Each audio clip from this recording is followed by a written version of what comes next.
but it's an overall message to people that we're all, a lot of us are going through a hard time in life. Some people have been bullied. Some people are just stressed out. Some people are insecure. Some people are fat and overweight. And the world puts a lot of this shit in your mind.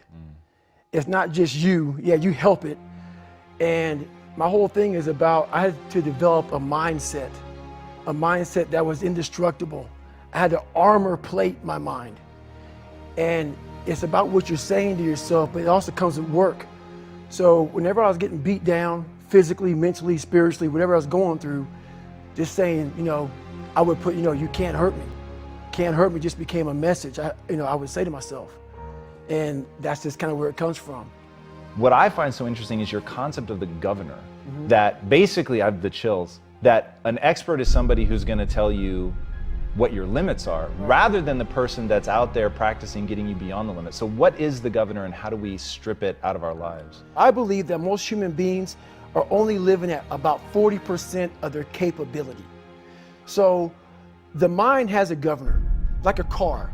If you're driving a car and the car has a governor on it, the car may say 130 miles an hour, but the governor's set for 91. Once that governor sets in, you get to 91, that car starts doing this. The car wants to go. The car wants to go, but that fucking factory said, we're not going past 91.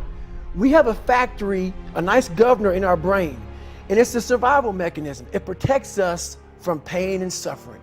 The second we feel that shit, our mind says, oh no, this isn't fun. We should back off. We should sit down, find something more comfortable.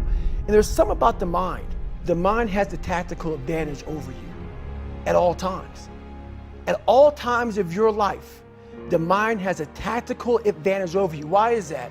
It knows what you're afraid of. It knows your insecurities. It knows your deep, dark lies.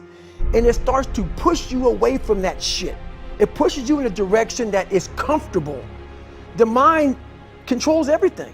So what I realized was that when I was growing up and I was 300 pounds and I got all fat and I got all insecure, I realized that my mind kept taking me in this direction. When things got uncomfortable for me, when I was facing my insecurities, when I was facing my fears, my mind said, oh no, we have the tactical advantage.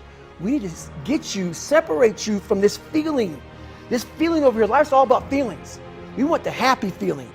We don't want that feeling of this sucks. Why am I here? And you don't have any, so you can't answer those questions, so you leave. I started realizing that if in that moment, you can answer those fucked up questions and you are now in charge of your brain versus your brain ruling you, that's where all that stuff comes from. So the 40% rule is all of that. You get to 40%, your brain says, we're done. Let's roll, man. This is starting to get painful. This is uncomfortable. So you sit down. You have to figure out ways, and everybody's different. That's how the book kind of talks about, like we all have these things about, 5 steps to this and 4 steps to this. It's a lot more than that. That's all bullshit. It's a practice that you have to, it's a habit. So if you know that at 40%, I'm feeling pain. At 40% I'm feeling pain. That's where the 40% rule kicks in. Now it starts. Okay, I'm feeling pain. My mind's saying all this shit to me. It's saying get out of here, run, flee. The fight or flight kicks in. Okay, we're done, we're not good enough. It starts telling you all these things. You start to believe it because the mind controls all. This is the time where you have to gain control back of your mind. It's okay, let me see if I can go 45%. And once you start giving yourself more and more hope and start realizing, okay, the mind starts to be, okay, what are you doing? We're supposed to be going right and you're going left. You start then controlling your mind. Start finding more in yourself, and then it goes from 40% to a lot further than that. But that's the start of it though. Get to the spot where your mind is saying stop. Wherever that is, you gotta get there first, and then that's when that shit starts to work for you. You gotta control yourself in that moment. Dude, we're gonna try to thread a really powerful needle right now. So your response to all of that has been so incredible. So, all right, mind has a governor. It starts to kick in when you hit pain. You're looking for areas of comfort. Most people then live their entire lives there. They never try to get out of it. But you had such a fascinating response. You said 2 things which I think need to be explored. One is that you created this alter ego, Goggins.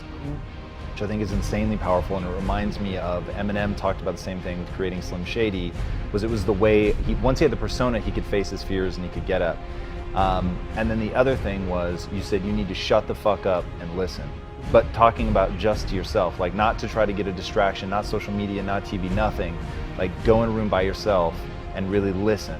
How do those two things, the creation of the alter ego and that listening to the sort of dark, hateful things that you're probably saying to yourself, how do those work together? So a lot of people can live with themselves. That's the first thing. A lot of people can live with themselves, look in the mirror and say, I'm okay with being afraid. I'm okay with going on this easy highway over here.